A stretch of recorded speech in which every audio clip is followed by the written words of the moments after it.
날씨가 따뜻해지면서 봄나들이를 즐기는 사람들이 늘고 있는데요. 하지만 화창한 날씨에도 선뜻 밖으로 나서지 못하는 사람들이 있습니다. 바로 퇴행성 관절염 환자들인데요. 무릎이 시큰시큰거리고 위에 계단 오르락내리락 할 때 너무 아프고. 산이 좀 약간 높은데 갈 때는 굉장히 아파요. 관절을 보호하고 있는 연골의 손상이나 퇴행성 변화로 관절을 이루는 뼈와 인대 등의 손상이 생겨 염증과 통증이 발생하는 퇴행성 관절염. 초기에는 작은 통증으로 시작해 증상이 진행될수록 일상생활에 지장을 받을 정도로 심한 통증을 느끼게 되는데요.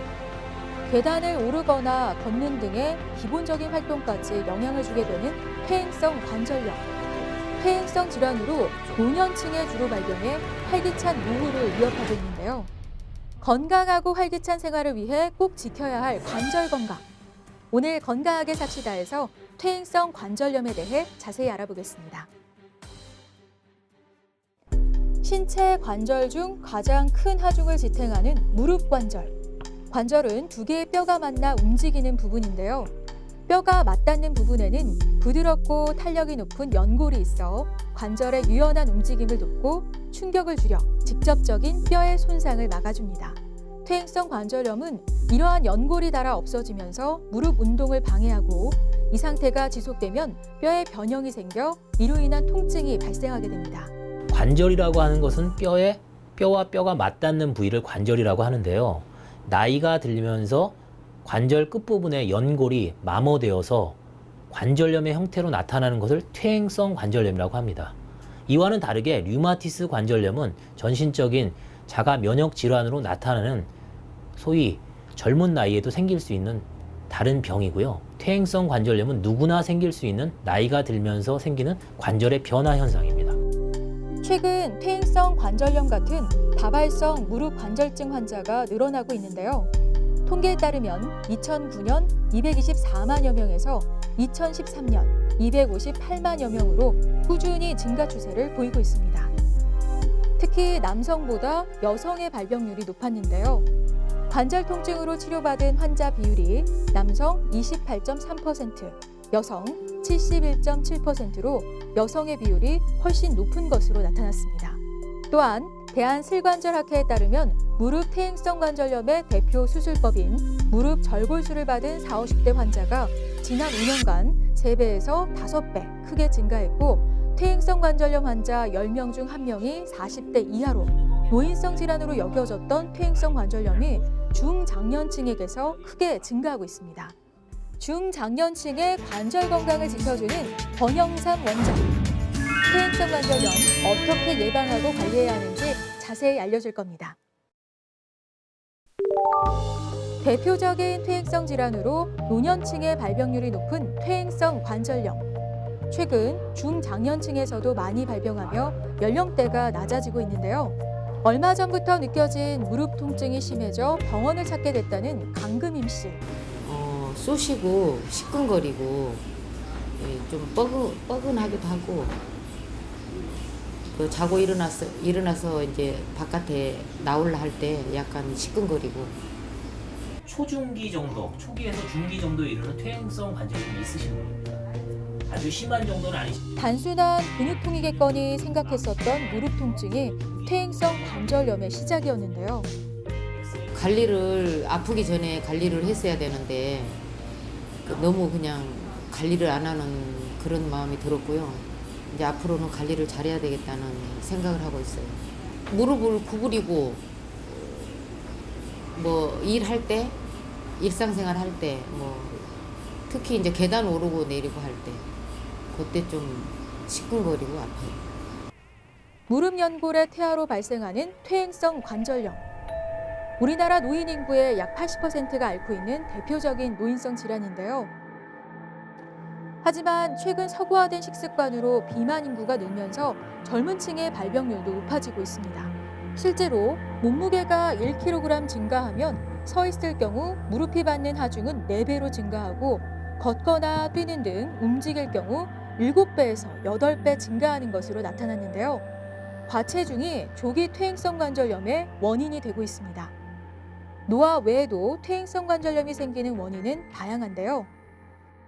퇴행성 관절염이 생기는 가장 큰 원인은 아무래도 연령이겠죠.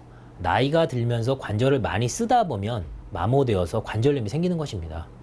이와는 또 다르게 여자분들한테 훨씬 더 관절염이 많이 생기거든요. 통계적으로 봤을 때 우리나라에서 생기는 관절염 환자의 70%, 80%는 여성분인 걸 봐서는 여성한테서 퇴행성 관절염이 더 많이 생기는 것 같습니다. 또한 몸무게가 많이 나가시는 분, 체중이 많이 나가면 아무래도 하중이 가는 무릎이나 고관절 쪽에 관절염은 많이 진행되는 것으로 볼 수 있습니다. 이와 다르게 나이가 들지 않더라도 외상이나 젊은 나이에도 연골판, 십자인대와 같은 외상에 의해서 2차적으로 생기는 외상 후 관절염이 생길 수도 있습니다. 초기 퇴행성 관절염의 경우 국소적인 통증으로 일상생활에 불편함이 덜한 만큼 방치하기 쉬운데요. 이후 부종과 발열이 지속되고 운동 범위가 감소되며 말기로 가면 움직이지 않아도 통증이 지속적으로 나타나고 운동 시 마찰음까지 느낄 수 있다고 합니다. 퇴행성 관절염, 의뢰 나이 들면 생기는 질환으로 생각해서는 안 되는데요. 특히 최근 젊은 층 환자가 늘고 있는 만큼 40세 이하의 젊은 나이라도 계단을 오르내릴 때 통증이 느껴지거나 조금만 걸어도 무릎 부위가 붓거나 한다면 퇴행성 관절염을 의심해보고 정확한 검사를 해봐야 합니다. 퇴행성 관절염은 대부분의 경우 엑스레이 촬영으로 확진할 수 있는데요. 또한 다른 원인이 있어 증상을 유발하거나 악화시키지 않았는지 여부를 검사를 통해 확인한 후 정확한 치료를 하게 됩니다. 퇴행성 관절염을 알 수 있는 가장 간편하면서도 정확한 검사 방법 중에 하나는 엑스레이를 찍는 것입니다. 엑스레이를 정면으로 찍고 측면으로 찍고 슬개골과 대퇴골의 관계를 알기 위해서 무릎을 구부린 채로 찍고 이렇게 찍음으로써 관절염이 1단계인지 2단계, 3단계, 4단계로 진행되는지를 알 수가 있습니다. 또한 관절을 찍으면서 다리 전체를 찍게 되면 이 다리가 휘었는지 O자 다리인지 X자 다리인지 알 수 있고 우리 무게중심의 축이 어디를 향하는지 알 수 있어서 퇴행성 관절염을 진단하는데 엑스레이가 굉장히 정확하고 중요한 검사인 것으로 보입니다. 초기 퇴행성 관절염의 경우 통증이 나타났다 없어지는 것을 반복하기 때문에 증상을 대수롭지 않게 생각하기 쉬운데요.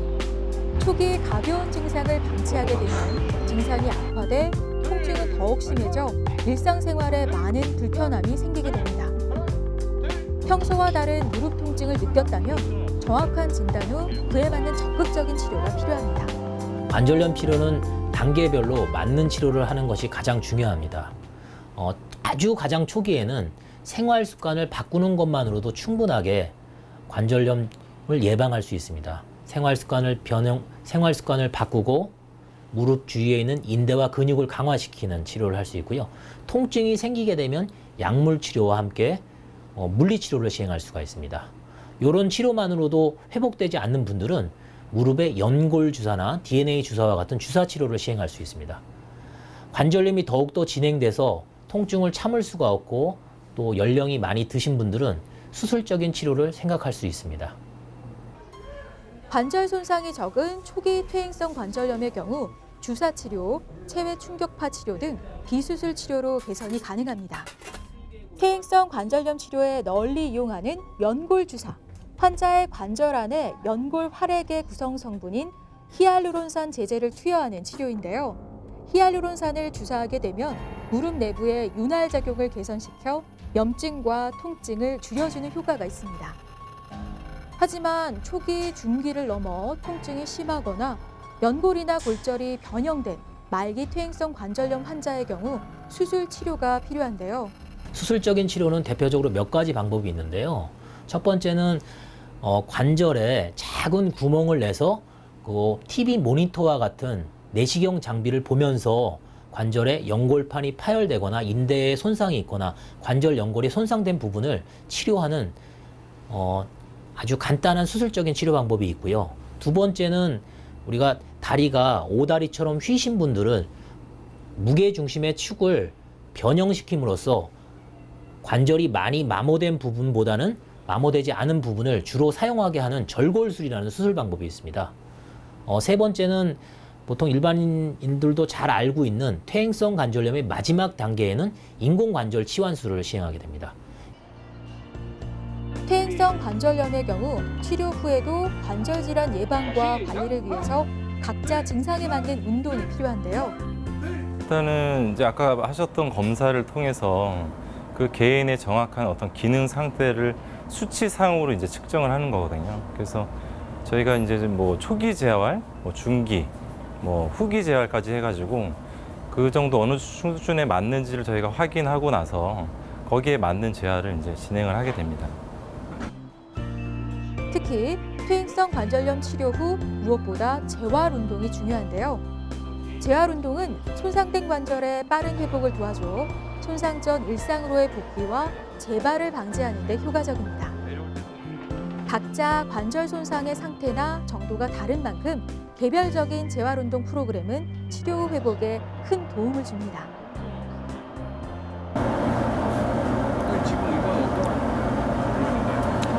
요거는 통증 때문에 어떤 보행이 힘드신 환자분들을 위해서 이 환경이 뭐냐면은 그 무게를 줄여준 거예요. 쉽게 말씀드리면. 그래서 무게를 최고 한 20%까지는 그러니까 20%만 가지고 운동할 수 있게끔 이제 조절이 가능한 거죠. 그래서 통증이 있는 분들도 이 환경에서는 좀 편하게 걸으실 수 있게끔 그런 보행을 하는 훈련 장비입니다. 재활 운동 하니까 좋고요. 꾸준히 운동을 해야 되겠고 운동 안 한 게 좀 후회가 되고요. 좀 운동해서 관리 좀 잘 좀 해서 좀 통증 좀 없어졌으면 좋겠고요.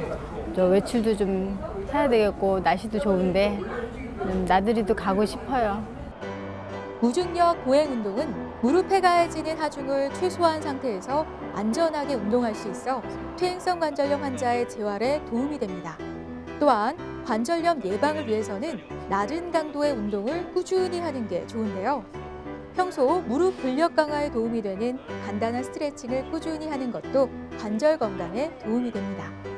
퇴행성 관절염을 예방하기 위해서는 먼저 정상 체중을 유지해 관절에 가해지는 체중 부하를 줄여야 하고요. 무릎에 자극을 주는 무리한 동작의 반복은 피하고 과도하지 않은 운동을 꾸준히 해서 관절 근력을 강화하는 노력도 필요합니다. 무엇보다 퇴행성 관절염 의심 증상이 나타난다면 조기에 치료하는 게 중요합니다. 일단 가장 당부드리고 싶은 거는 나쁜 생활 습관을 버리는 것입니다.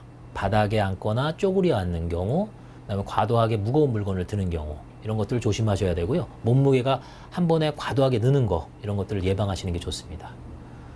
생활 습관에서 우리가 근력 강화 운동, 무릎 주위에 있는 인대와 근육을 강화시키는 운동을 많이 하시는 게 좋고요. 내가 관절염이다 의심이 되신다면 빨리 병원에 와서 엑스레이도 찍어보고 내가 관절 상태가 어느 정도 상태인지를 빨리 판단하시는 게 좋겠습니다. 의료과학의 발달로 100세 시대라 불리는 요즘. 오래 사는 게 문제가 아니라 건강하고 행복하게 사는 게 문제가 되는데요. 평소 꾸준한 운동과 올바른 식습관으로 건강관리에 힘쓴다면 관절 건강도 지키고 행복한 노후도 챙길 수 있습니다.